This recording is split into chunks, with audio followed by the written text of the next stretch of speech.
anything you could do to sort of convey to your readers what's going on, that you can give them one extra hook to figure out. And so I like to use sound effects as kind of signposts in that regard. And I definitely use it for the auto jags. I use them, for the buzz saws, all sorts of stuff, and even with the little locator caps to sort of explain what each of the weapons are.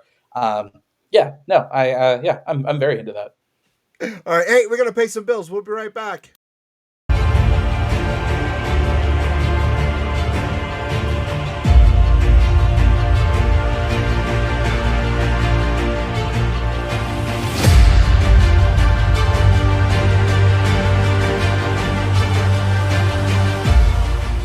Hey, we were talking about them all night long. Question of the week is brought to us by, as it is every week, Alternate Universe LLC, New Haven and Milford. Milford is our flag store.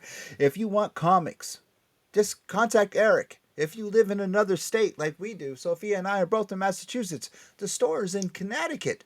Just call Eric, message him. He's a mod through the Angry Geeks website, Angry Geeks Facebook page. Just message him or go to the Alternate Universe Facebook page. Message him and say, hey, I want my comics. And just like Stan Lee used to do back in the day, he will mail you them flat and he will get you the Speed Racers. All the ones that you want, he will get them to you, mail them flat. If not, just go to the Mad Cave Studios website and get them from there. Anyway, question number one. Dave, you're going to go first, then Sophia, then Chat will go. All week long, since we are in spooky season, it has been horror themed, but these are a little bit special. Dave, question number one. The Car versus Christine. Oh, Which would win? I like Christine. I'm I am a big fan of Christine, so I would go with that one. Okay. Sophia, The Car or Christine? So is The Car a movie?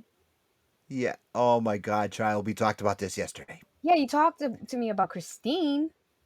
Yes, I've heard of Christine. The car The Car. is a movie. It's about a black car, James Brolin. So you're gonna, yes. I'm gonna have to have my movie watching queue is massive. I know. The Okay, Car or Christine. because I haven't heard of The Car, I'm going with Christine. But to be fair, I've not seen either movie. But yeah, sorry guys. All right, let's go to chat really quick. I'm gonna go answer? now. In the book, Christine went upstairs. The car did some nasty stuff in the movie. Oh wait, are you talking about the car that's in the movie against Christine? No, that was the name of the car. It was the car. It was a black car. It was the devil's car. I thought it was two different. I'm gonna, since you two, I'm gonna go there. I'm gonna go with the car myself. I'm gonna go with the car. What does chat say? Look at Dave is laughing at. Why are you laughing at I'm me? laughing. I'm like you're a contrarian. Hands down. Guy says Fair. Christine. So Christine's the girl, and then there's the car. Yeah, Well, the car. That's what they call it. because of obvious inside jokes with me hitting Mangoat with my car, I'm gonna go with the car. Oh, Oh wow. Oh, girl. All I right. see how this is. Now that you said Okay. devil's car, so I go car. Okay, voice said the car. There you go. We'll catch up on the chat in a second. Okay, question number 2. This is a good one now. This is a good one. Question number 2. The coach or the bee eating you truck? The coach or the bee eating you truck? Oh, these are deeper cuts than I'm even familiar with. I have to abstain. Okay, no. The coach is the Munsters coach. Everyone knows the Munsters coach. Like the old. I know the monsters. I don't remember the coach, but Well, that's their car. It's their car. It's The like a Munsters. car. That's what they call What it. was the other one? Right.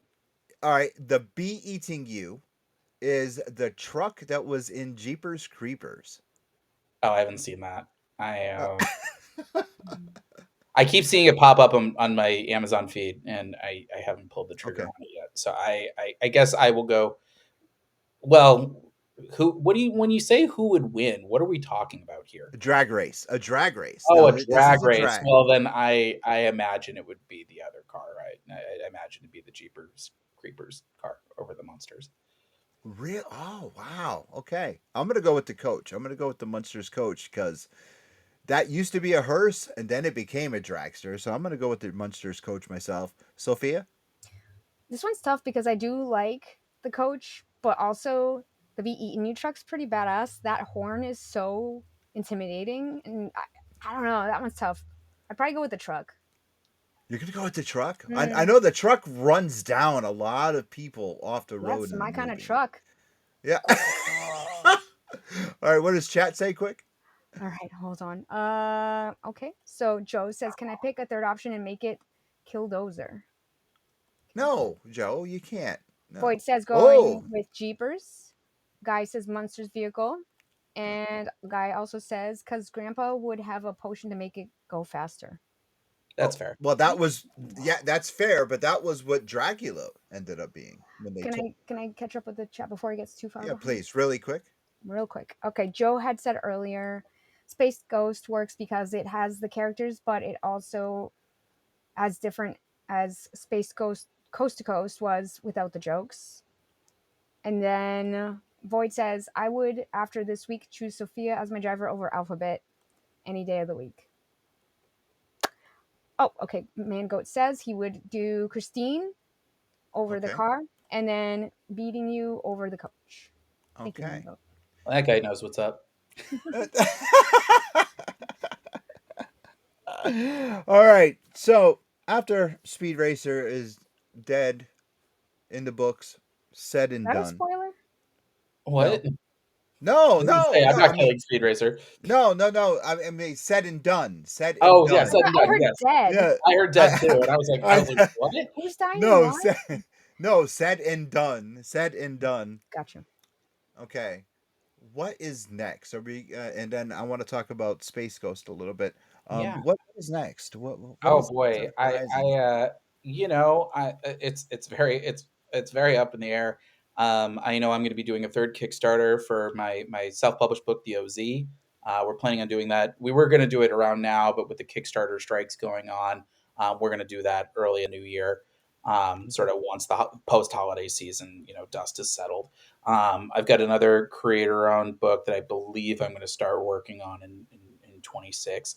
And yeah, I mean, Speed Racer and Space Ghost still have a decent amount of runway for both of them. So, I there are a few other irons in the fire for other things that might be materializing, and there's there are certain things that we could do for Space Ghost or Speed Racer that if we wanted to do it, we could kind of extend those runs even further than what we've already got planned. And so yeah, it's very much sort of a lot of balls in the air, but I have kind of a sense of where most of them are going to land. It's also just been a very busy year, and so I haven't quite been able to sort of get more assignments because I've been so lucky to have these nice long-term assignments between Space Ghost and Speed Racer and Captain Planet, which just wrapped up our first season, and Cable 11 Chrome, which we just wrapped up on, Mhm. and my all ages book 10 Ton Titan Terrier, which just came out a few weeks ago. So it's been a very busy 25, and that's great. I hope that'll persist in 26, and I feel very confident that in 26 and beyond we'll have some really cool stuff to share. Okay, with Space Ghost, Yeah. did they approach you or did you approach them? Yeah, so Dynamite approached me on that book. I've known Nick Barucci for like 15 years, like dating back to my comics journalism days. And so when I sort of made the leap to become, I'll get to that in a minute. Um, I Once I made the leap to becoming a comics writer with the original Spencer and Locke, Nick was one of the editors who I would always, reach out to and say like, "Hey, here's a new thing I'm working on." And so um, I had just wrapped up my Punisher, or they had just announced my Punisher miniseries, and I had actually wrapped that up behind the scenes, and so I was getting a sense of trying to figure out where I was going to land and what my next assignment was going to be. Um, and so that was actually perfect timing for Joe Rybant, my editor on Space Ghost, to reach out and say, "Hey, listen, we're doing this new Warner Brothers initiative. We just announced it with Declan Shalvey and Will and Drew Moss on Thundercats. We're doing Space Ghost. Would you have any interest?" And it's one of those things. I'll admit I wasn't as familiar with Space Ghost. I grew up with Coast to Coast, and I had read Joe Kelly and Ariel Olivetti's miniseries back in my internship days, and so. I remember thinking like, oh, Space Ghost is like an actual traditional superhero. That's neat. I kind of filed it away. And it wasn't when they made me this offer and they said, we'd like to start with a whole year, which is the longest runway I'd ever been offered. I remember asking a few of my friends who were a little older than me, like, hey, do you think I should take this on? Do you think there's anything to this? And it was one of my friends who told me, Space Ghost was inspired by Adam West's Batman. I think you could do something really neat with that. And that was kind of like the big light bulb moment because I know Batman has sort of shifted in tone in so many different ways since Adam West. And I realized Space Ghost has done the same thing. And so if you can do sort of this Silver Age Space Ghost, and then you can do this, 80s sort of toy revival kind of version of Space Ghost and Space Stars, and then sort of this absurd meta comedy in Coast to Coast, and then this sort of grim Batman Begins sort of standalone origin in 2006. I was like, oh, you can do like a cool modern take on Space Ghost. Sort of my goal was to kind of get somewhere in that sweet spot between Batman: The Long Halloween and Batman the Animated Series. And I was really kind of able to take a lot of the lessons that I had picked up in Marvel, and things that I had learned and things I wanted to do, but never had the runway to do. Knowing that I had a year on Space Ghost and that I was able to kind of twist my publisher's arm and say, "Can you get me an annual in there, making it 13?" So that really kind of allowed me to test a theory, this idea of doing primarily done in one stories and then sort of having these big two-parters so you could really leverage the power of a cliffhanger when you really needed it. And sort of being able to scaffold that idea with, sort of populating the Council of Doom issue by issue. But also, Mhm. I think as I watched the original cartoon, realizing how important Jan and Jace were to that mythology. That you meet Jan and Jace in the first episode before you meet Space Ghost. They're the point of view characters in the same way that Kitty Pryde was the point of view character when she debuted in X Men. And that really kind of opened the whole thing up for me. This idea of sort of these two orphans being picked up by a widower and sort of how they kind of like heal each other and make each other better as this found family. Sort of like Dr. Grant and Tim and Lex, their arc in the original Jurassic Park. Mhm. That became sort of the emotional spine underneath all the action for Space Ghost. And it's been such a joy to write that book, and I think a little more autobiographical than I realized. Not that I like fight criminals in space, and not that like my home planet was wiped out by pirates, but um, uh, it I think it really speaks to my younger siblings are triplets, and we have about a 9-year gap between us. And I realized it took me about 3 or 4 issues until I realized that's what I was really writing about, is that this idea that like I had my way of doing things, and then like the meteor hit, and blew up my entire life. And at first, it's very disorienting, and you're sort of having to scramble. I'm starting to. I remember the day I started counting everything in threes, but it sort of rewires your brain, it reworks your life to be this such a this wonderful experience. You really do become you have to live your life for something bigger than just yourself. Yeah. And how can you sort of have this kind of grim brooding demeanor like Space Ghost when you've got these two effervescent kids just flying around in jetpacks all the time? They're gonna make him a better person whether he likes it or not. And that really, I think, became the heart of Space Ghost, sort of this found family dynamic. And I think being able to juggle that and sort of the villain of the month, that I think has been sort of the formula for our success. I never expected that book to take off quite as hard as it did. But that book I think really kind of changed my career in a big way, and it's one of the proudest books I've ever had the good fortune of being a part of. That's That's awesome. amazing.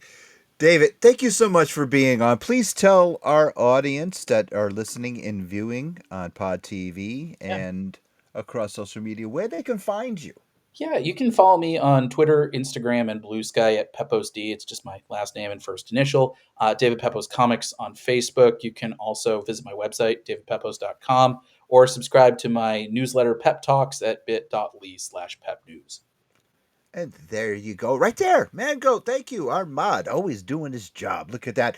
Sophia, tell everyone where they can find the stream queen of New England and where they can find us each and every week. Okay, you can find me on all the platforms at Sophia Cormier, TikTok, Twitch, Twitter, YouTube, Instagram, Facebook, Blue Sky, And you can find the Angry Geeks on the same platforms and the angrygeekshow.com. Hey, you can find us pretty soon at Rhode Island Comic Con. I'm